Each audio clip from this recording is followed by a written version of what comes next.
So today we're going to be talking about how adults can't count, and that's okay. We have some tricks about how to address that. So we are Video Game Workshop, and thank you for joining us today on ThinkyCon, especially on the last day. It's been a great con. So many great talks. So let's jump into it and see what we can do about this. So Yeah. I'm Dennis Ramirez. I have been working on video games for the past 16 years, and I've been doing research on basically how we learn with them, whether we learn through failure, how they can be applied to education. And I also think that any game is a turn-based game as long as you slow it down enough. And I'm Charlie Mackin. I'm a game designer who loves Thinky games and systems. You might know my board game Decorum, and I believe that all games need a grid. Before we were Video Game Workshop, we worked for PBS for about 7 years. For those who don't know, PBS is the American public broadcast system, known for things like Sesame Street and Arthur. But then something happened. It didn't just happen to us, it happened to all of PBS. And we decided to make the most of it and make Video Game Workshop. And now we are working on our own games and making things for other people and consulting and having a lot of fun doing that. But while we were working for PBS, we made a lot of games. We made like 30 games. And 6 of those games featured on the PBS Games app. Last time we checked had over 20 million plays. And so we have a lot of experience designing for kids. We learned how to work around certain design constraints because of that. And we also learned that there's just a lot of things that our players cannot do. For example, our players cannot count, they cannot read, and they cannot listen. The thing is, though, neither can yours. We aren't telling you that your players are dumb or to treat your players like children, but we are saying that no matter how old your player is, these seemingly really simple things are getting in the way. The problems that our players have affect everybody, and the goal is to spend less time and energy on these problems so that they have more time and energy to spend on the thinky part of your game. So let's talk about each of these problems and what design tricks we used at PBS that'll work. And to get started, Dennis, do you want to go ahead and take the first one? Yes. All right. So let's go ahead and talk about why your players can't count. Let's bring in the experts. Pop quiz. This is going to be interactive. So for those of you joining us today, follow along with these. We have a couple of these. And for anybody watching it afterwards, go ahead and play through the video too. It should work the same way. So on this very first interactive example that we're going to do, it's very simple. We're going to ask you which one's bigger, and we're going to try and do it as quickly as possible. So we're going to flash quantities on the screen, and you're going to try and pick which one's bigger. So let's go ahead and get started with the first one. Good. Now let's try the second. Excellent. Now let's make it a little harder. Good. Now let's try this one. Okay. Now let's finish it with an easier one. All right, thank you. So you probably saw that the first ones were pretty easy to go through. You were able to select the ones rather quickly, but some of the ones in the middle were a little bit harder to differentiate. And what's interesting is that when it has to do with how we perceive quantities. So when we ask kids before they're taught like formal number theory, what's a number halfway between 1 and 9? A lot of them report 3, which is interesting. And populations that are not formally taught math also report 3. And this is odd until you start thinking about the fact that follow-up studies on perception and reaction time showed that people had a harder time determining groups that had more that came after 3, unless the two groups were about double. And what's interesting is that this might have a biological root in how we perceive things, which is more on a logarithmic sort of scale. So in other words, if you think about, say, like a Fibonacci sequence or like a golden ratio sequence or something like that, where you start at 1, 2, 4, 8, 3 actually roughly lines up in the middle of that sequence. And that's interesting because that mirrors kind of the way that we make snap judgments. And all that we're going to be talking about today is about how we make these quick judgments based off of a small amount of time and input and what we can do about it. But you don't have to take my word for it. Here are some things you guys can check out yourselves. You can go ahead and pause this if you're watching it later, or we can go ahead and share them after the talk as well. But what do you do about it? So for Thinky games especially, you want to reduce the cognitive load, especially if the point of the game or the point of your game isn't counting. So you want to communicate to the player things that are quick and get them to the gameplay faster. You want them to focus more on what they're doing in your game rather than being hung up on these numbers. So we want to be quick and not precise. So here's an example. Now you kind of know why The Legend of Zelda starts with 3 hearts. And it might not be intuitively, it might not have been what Miyamoto originally set out to do in the first place, but there is a biological root. It's easy for us to perceive, it's easy for us to parse quickly. And you might also notice that as you get more hearts in, say, something like The Legend of Zelda, etc., you don't actually count all the hearts that you have and all the containers at every given time. You're mostly going to be focusing on major shifts in your health. So you're not counting 3 hearts, you're counting like, oh, I lost half my life until it gets to 3. And then you start really thinking about it in terms of those quantities. And that's not unique to The Legend of Zelda. You can see this in other games like RPGs that have health bars, etc. You'll notice that they are tuned to convey quick information, and mostly it's looking at full, half, quarter, and the very last hit point or the very last of a quantity. So even though you have hit points over here, you actually are not paying attention to the very specifics unless you're on Smogon and it's the last battle. But mostly you're looking at the generic quantities of it. During your games, you also kind of want to use this to support comparisons. And you kind of see this with collectibles on overworlds. So mostly collectibles are going to be represented as 1 or many. It doesn't really matter how many are in that, say, banana bunch. You just know that there's more than 1. And that's kind of the way that you want to go. You want to make those quick comparisons, reduce cognitive load.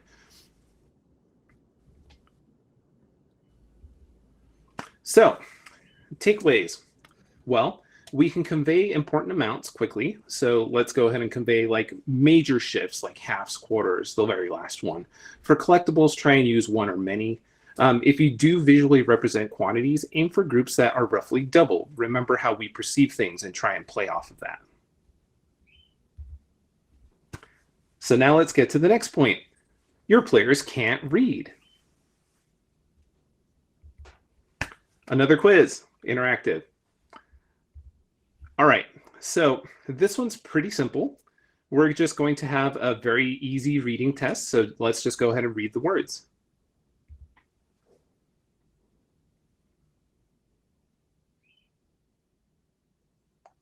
Did you notice something? Look at that. So something happened there in terms of how we perceive the words, and we didn't actually read them all in sequence. But here's another example of something weird that's going on here.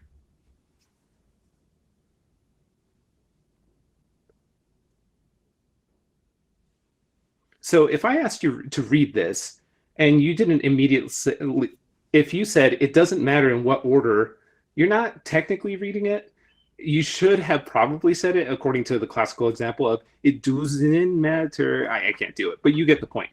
So arguably you're not reading. Your brain is making fast, strong inferences, and your brain uses context clues and structure to make quick decisions. So if, for example, for the very last one, if the first and last letters are present and there's not really any weird letters in the middle, your brain's like, it must be a word, it has these things, and it makes a quick inference of what word it could be. And this is also part of the reason why, like, the SpongeBob meme of the alternate cases is harder to read, because your brain isn't used to the shifting cases rather than recognizing the word shape that you're used to, which is interesting. This is also important if English is not your first language. It can trip you up on that. So you don't have to take my word for it as well. We have some references. And again, like you can check this out after the talk, or you can pause it here. So what do you do about it? Well, for Thinky games especially, you want to try and reduce the cognitive load by conveying clear meanings.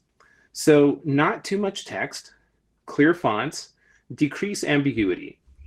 Use the strong associations to your advantage, and you can do that not just with reading and text, but you can do it in other things too, and I'll give you an example of that. And then don't try and fight strong associations unless you have a good reason to do that. So here is an example of increasing readability if you want to be strict about helping people read, and that is a part of understanding your game in most cases. But you might want to consider where you can to use all caps. So we have a really strong association with capitals. Just look down at your keyboard right now. Unless you're using some types of Chromebooks, they're probably going to be capital letters. And in a lot of places where you need to grab people's attention and avoid ambiguity, you'll see it in all caps as well. And here is, of course, the classic example of why that might help. There's less ambiguity. You can see in lowercase P, B, Q, D kind of get mixed up, where in uppercase, that's not the issue.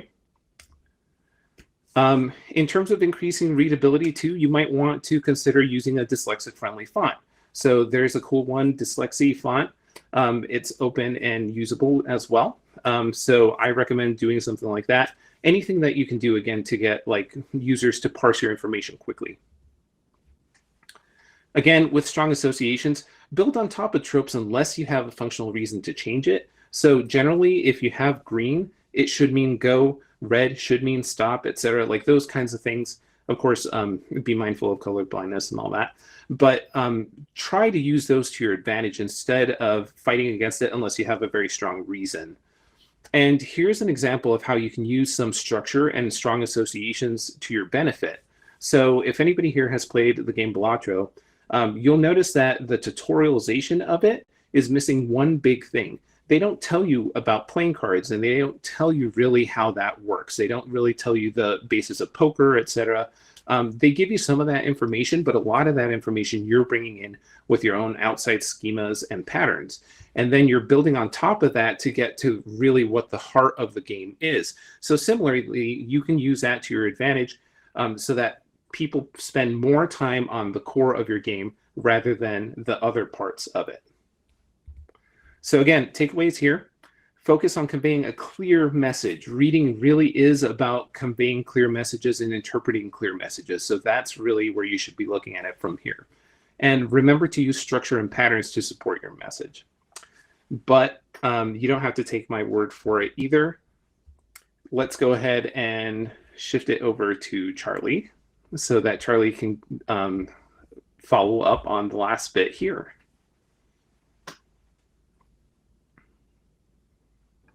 Yeah, thank you. And our last one is that your players definitely can't listen. So let's see here. Last pop quiz, I promise. I'm going to show a word, and you are going to say the color of that word, not the word that's written, the color of the font. Okay, you ready? Here we go. Red, pretty easy, right? Green, hopefully you got that one. Oh, Blue. that one get anybody?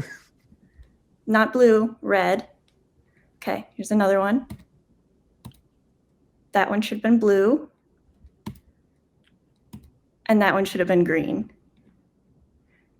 Did anybody get all of those? Did it take a little bit longer on that one? Were you listening to the instructions? Why is that so hard for so many people? And why is that so hard when it seems so easy? Well, even when you want to follow instructions, it can be really difficult to keep those instructions in your memory and also shut out distractions at the same time. For example, in ours, the thing that you needed to keep in the memory was that you needed to do the color of the word.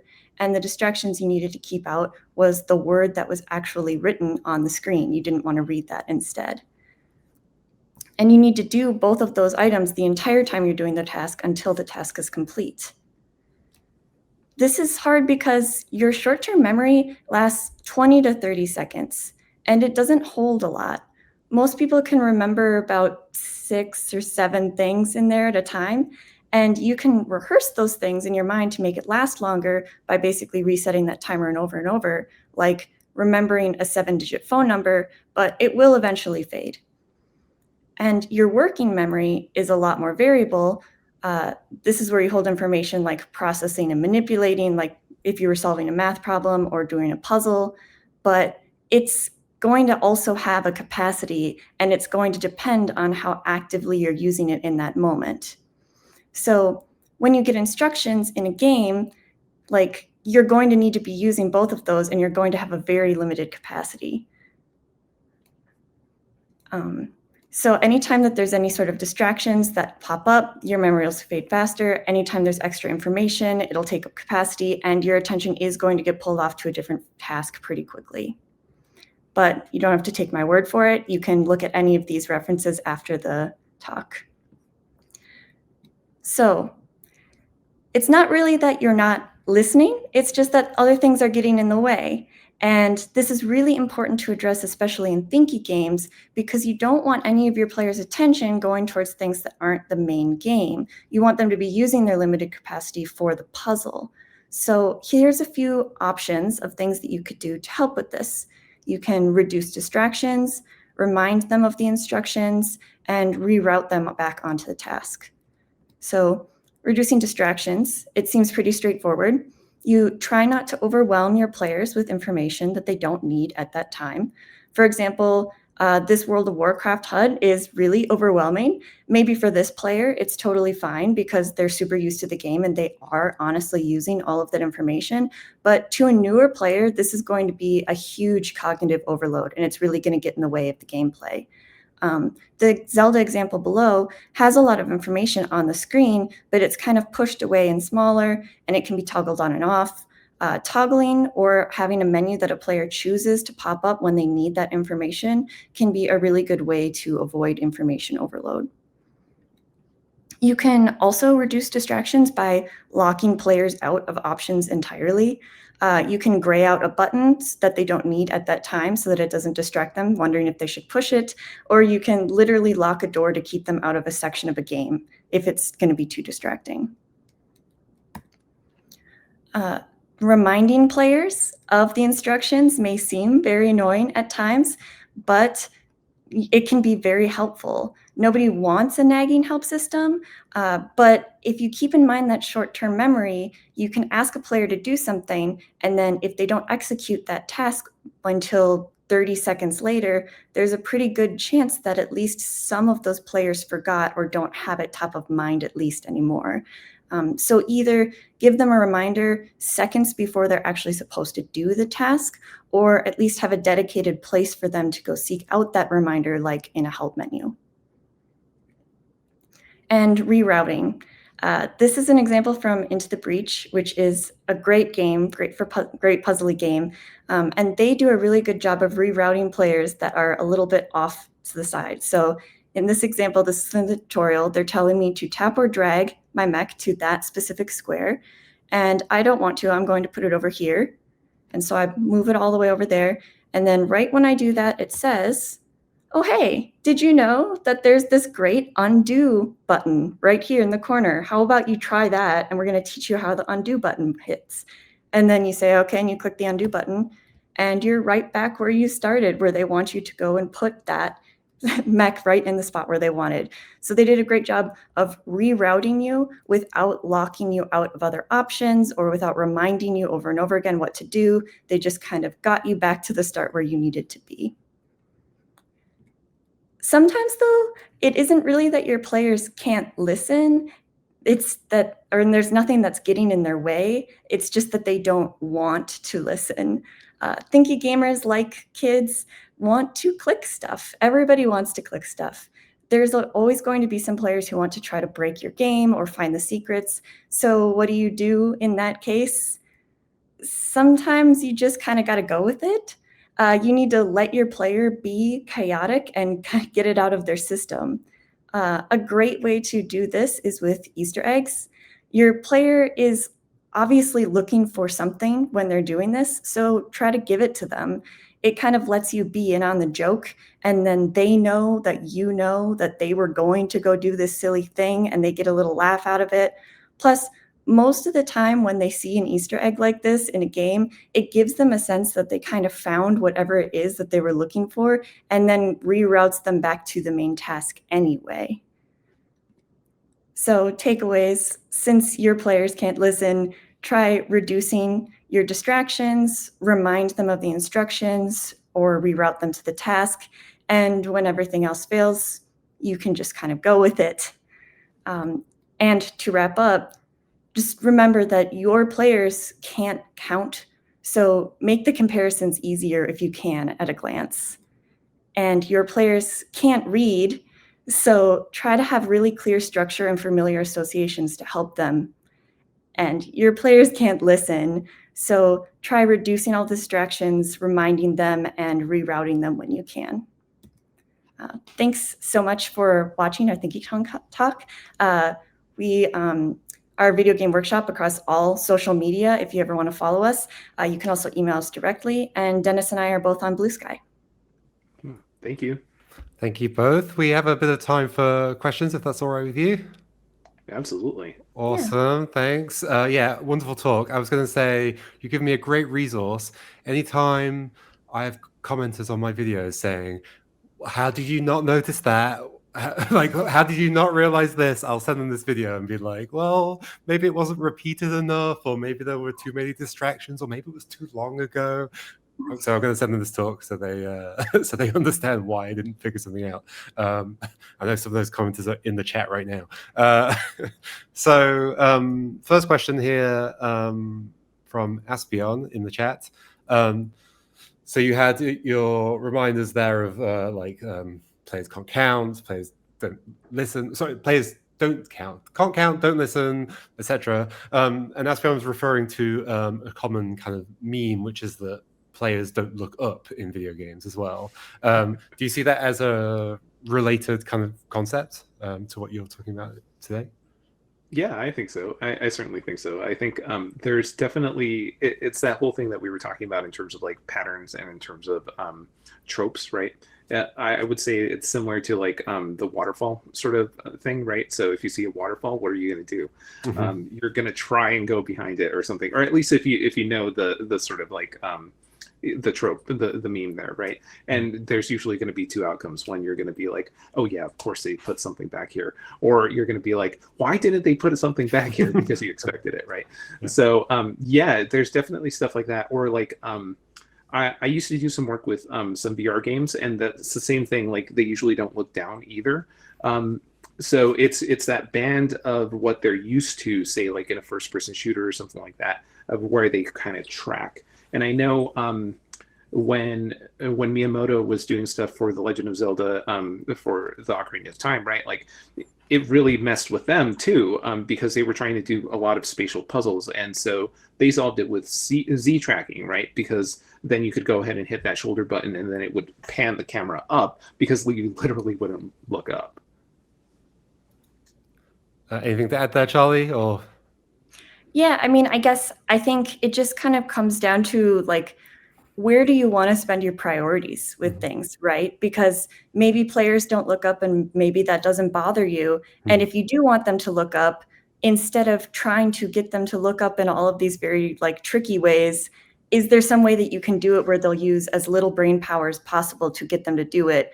Because you want that attention span to be spent on the really cool part of your game, not on figuring out controls. It's also interesting that there's often with these things, there's very subtle ways to achieve what you're trying to get the player to be able to do. And then there's more direct ways of just like, I'm going to tell them they need to look up right now. Or they need to really pay attention to this and not forget it. Like, I wonder how that works if you have something that's like a rule that is expressed by the game or some clue or something, and rather than repeating it, what what if you just like wrap it in like, this is really important, never forget it? Have you ever explored that? Yeah, I can share some personal trauma that I've had from that. Like ever since I played Pokemon Red and Pokemon Blue, I've been looking at every waste paper basket ever in every single game I've played, just because the cut HM was in there and it was a key item, right?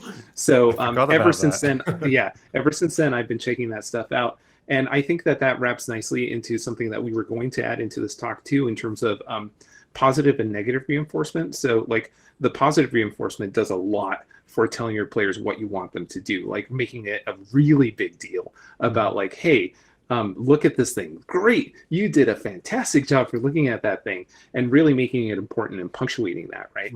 And it's important too that it's mostly like the positive reinforcement, not the negative reinforcement, because I know we've dealt with a lot of clients and other people who want to say like, no, you want to stop the person from going there. You want to tell them, no, bad job or whatever.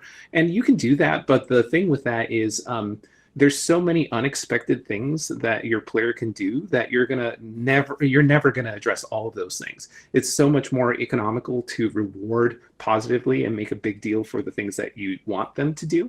And there's a good example of that too with the classic World of Warcraft rest XP buff, right? Where they were like, we don't want you to play for 4 hours, so we're going to decrease your XP as time goes on.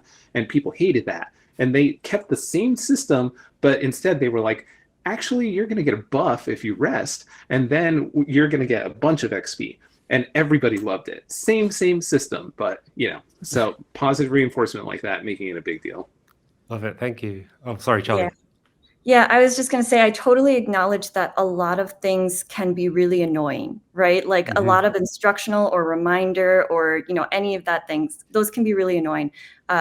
Depending on your game, you'll have to find what works for you and your audience. It's just important to remember that you want to prioritize when they're getting that instruction or like when they're getting that reminder being close by.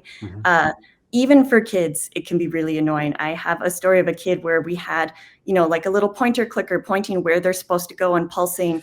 And this like 5-year-old who was so angry and said, "Get out of here, Mr. Hands. I do not need help." So it's annoying for everybody. You don't want it to be overbearing. I think finding ways to kind of reroute or lock out other areas, depending on who your players are, especially Thinky players, they're going to appreciate taking that extra time to allow them a little bit of wiggle room while still routing them. And I suppose there was the example you gave in the slides with Navi, or however you say the fairy's name from Ocarina of Time, saying like, "Hey, listen." It's like, well, maybe that's more annoying because it's exactly the same sound over and over again. Yeah. And like, I suppose you can approach it with like, maybe there's ways of reminding people of something or clearly indicating something without doing it exactly the same way every time, and maybe that'll be less annoying. Yeah, we love a jiggle, we love like a little pulse, something subtle. Every time you pick up a thing, it's going to go in this little thing right here for just a half a second, just a little reminder. Yeah, I love that. Great, thank you. I think we'll leave that there. I wanted to dig more into, Charlie, your thing about every game should have a grid, but maybe we should save that for another talk next year. But it sounds like something I'm fully on board with. But so yeah, thank you both for joining us. If there's any more questions, please take them over to the Discord. I think I've made a thread already. I have, so you can ask those questions there. I'm sure Dennis and Charlie will be around to answer them, or if not, they can join the Discord and make sure they're there. So as a reminder, that's thinkygames.com/Discord. So yeah, thank you both for joining us, and we'll head over to the next talk. Thank you very much.